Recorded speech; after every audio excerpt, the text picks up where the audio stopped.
राघवला काही सुचेनासे झाले होते. आज सकाळपासून तीच त्याच्या डोक्यात ठाण मांडून बसली होती. तो बराच वेळ तसाच बेडवर बसून होता. आता पुढे. तेवढ्यात त्याला लक्षचा कॉल आला. काय भावा, विसरलात तुम्ही आम्हाला? काय चाललंय हे तुझं? मी कॉल करत नाही तर तू विसरूनच गेलास मला. लक्ष. नाही अरे, मागचे काही दिवस पटकन निघून गेले, मला कळलं पण नाही. राघव. हो ना, कसं कळणार? लक्ष त्याची खेचत बोलला. बरं, हनीमून काय म्हणालं तुमचं? मयुरी कशी आहे आता? खूप मस्त, तो तिला आठवत स्वप्नाळू आवाजात बोलला. खूप छान, आज तर माझी विकेटच पडलीये. अहो प्रेमवीर, जरा स्वप्नातून बाहेर या. लक्ष तिथून फोनमध्ये ओरडला तसा राघव भानावर आला. हो, काय बोलत होतास तू? राघव. काय नाही, असंच ते जरा एक डॉक्युमेंट हवं होतं.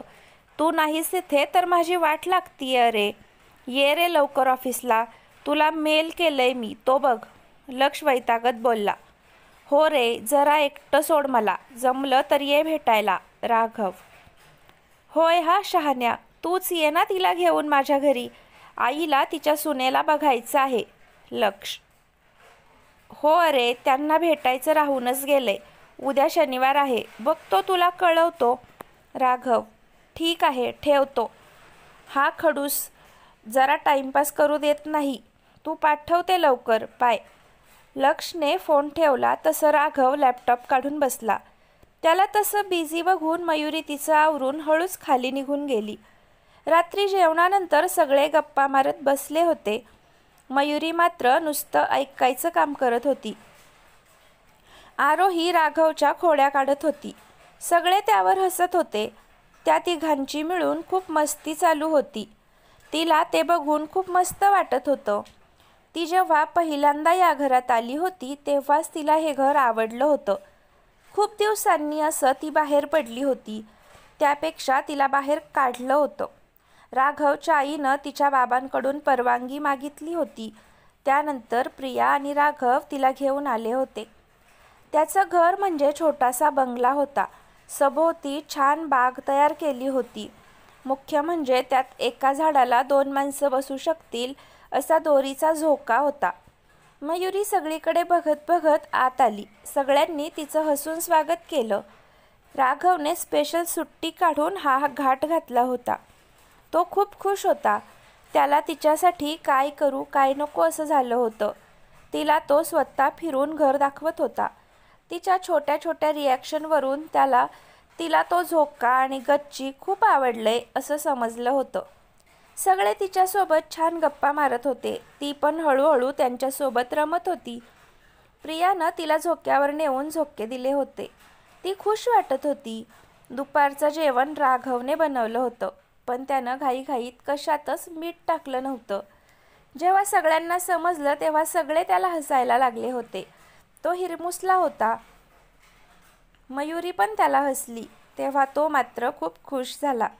ती त्याच्याकडे बघत हसत होती. तिला आज तो दिवस जसाच्या तसा डोळ्यासमोर आला होता.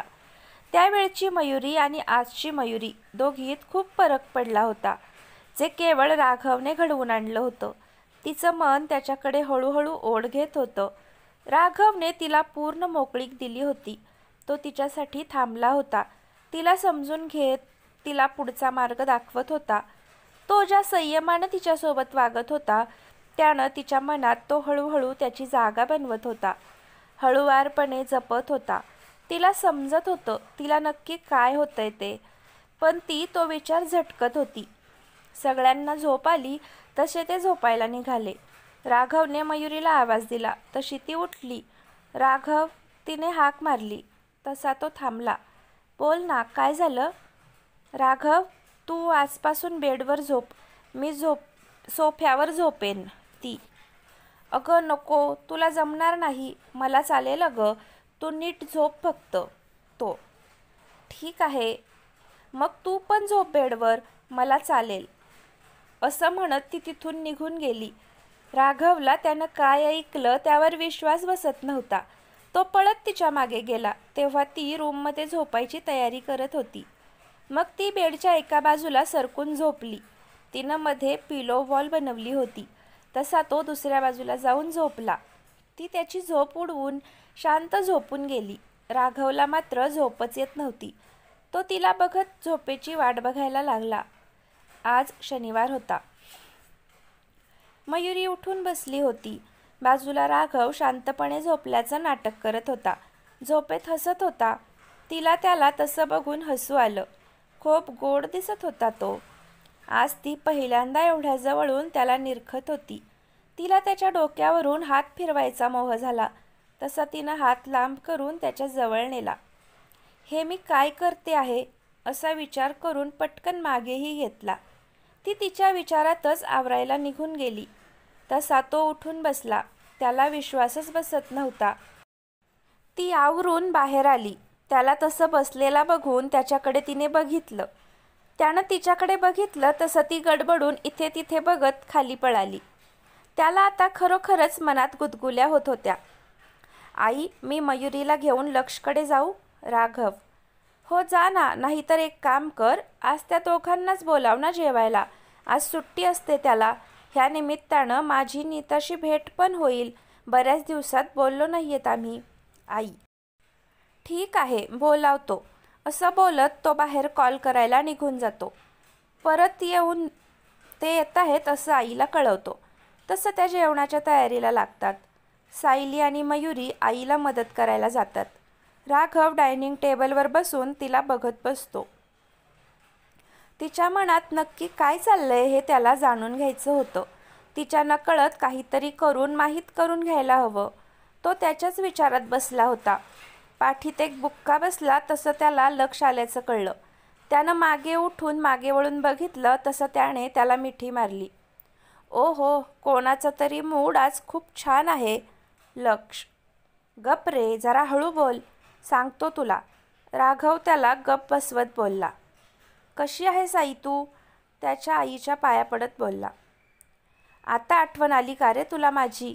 आणि एकटाच काय पाया पडतोय? माझी सुनबाई कुठे आहे? गीताई. तिचा आवाज ऐकून त्या सगळ्या बाहेर आल्या. आरोही गीता आईला जाऊन बिलगली. सायलीनं त्यांच्या पाया पडली. मयुरी मागे उभे राहिली. आईंनी तिला पुढे बोलावलं तसं ती गीता आईच्या समोर आली.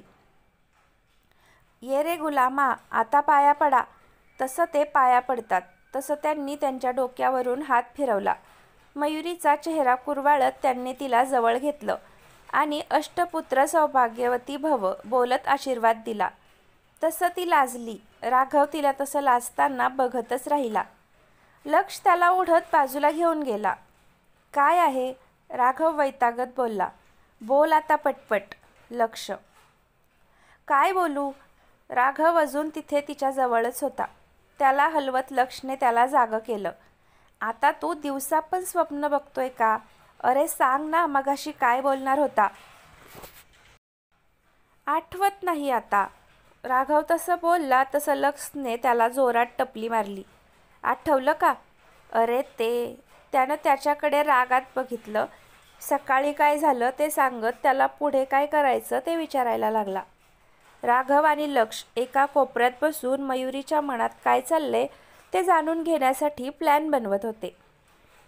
त्यासाठी त्यांना अजून मदत लागणार होती. वहिनीच्या बहिणीला सांगू ना आपण? लक्ष प्रियाला आठवत बोलला. राघव त्याच्याकडे संशयाने बघायला लागला तसा तो सावरत बोलला. अरे म्हणजे ती लागेलच ना. तिला आपल्या सगळ्यांपेक्षा जास्त माहिती असणार तिला काय आवडतं ते. हो चालेल. आरोही आणि दादा वहिनी तर आहेच. राघव: तुमचं दोघांचं त्या कोपऱ्यात काय चाललंय लक्ष? गीता आई ओरडली. तसं सगळे त्या दोघांकडे बघायला लागले. काही नाही ग, असंच ते ऑफिसचं. हा नव्हता ना एवढे दिवस म्हणून ते. लक्ष त्याला पुढ्यात ढकलत बोलला. हो का, कळलं बरं तुमचं ऑफिस. आता या इथे जरा. जेवायला थोडा वेळ आहे तर गप्पा मारू. त्या सर्वांची ती दुपार खूप छान गेली. सगळे एकत्र होते, खुश होते, एकमेकांसोबत वेळ घालवत होते. राघव मात्र राहून राहून मयुरीचं निरीक्षण करत होता. ती जास्त बोलत नव्हती. तिला एवढ्या माणसांची सवय नव्हती. त्यामुळे ती फक्त ऐकत होती, छान हसत होती, पण राघववरून चिडवल्यावर छानशी लाजत पण होती. राघवला त्यामुळे काही नीटसा अंदाज येत नव्हता. तिला अजून वेळ द्यायचा की प्लॅनिंग चालू करायची त्याचा निर्णय होत नव्हता. त्यामुळं त्यानं एक खडा मारून बघायचं ठरवलं. तो उठला आणि किचनमध्ये गेला. सगळ्यांसाठी ॲपल कापायला घेतलं. उगाच हा. आणि थोडं कापून झाल्यावर त्यानं सुरीने बोटाला थोडं कापून घेतलं आणि जोरात आई ग ओरडला. तसे इथे सगळे दचकले. सगळ्यात आधी मयुरी किचनमध्ये आली. ती गेली म्हणून बाकी कोणच उठलं नाही. तसा राघव मनातून खूप खुश झाला. त्याचा खडा बरोबर जागी लागला होता. त्यामुळं त्याच्या मनात खूप सारे लड्डू फुटत होते. पण उगाच विवळत राहिला. तसं ती त्याच्यावर ओरडली. जमत नाही तर का करतोय? खूप लागलं का? असं म्हणत त्याचं बोट चेक करायला लागली. काय रे, काय झालं? आई किचनमध्ये आली. बोट कापलं आणि त्यानं मयुरीच्या नकळत तिला डोळा मारला तशी ती आल्यापावली मागे गेली. इथे मयुरी त्याचं बोट धुवत होती. त्यावर हळद लावत होती. तो ते मनापासून एन्जॉय करत तिच्याकडे बघत होता. तो किचनमधून हवेत तरंगतच बाहेर आला. लक्षला त्यानं डोळा मारून ग्रीन सिग्नल दिला. तसं तो पण खुश झाला. त्याच्या मागून ती सगळ्यांसाठी ॲपल घेऊन आली. काय रे, लक्ष कुठं होतं कापताना? वेद इथे राघव खाडकन जमिनीवर आला. दादाला चूप राहा असं खुणेनं सांगू लागला. त्याला ते काही जमजेना. तसं तो गप्प बसायचे हातवारे करत बोलायला लागला.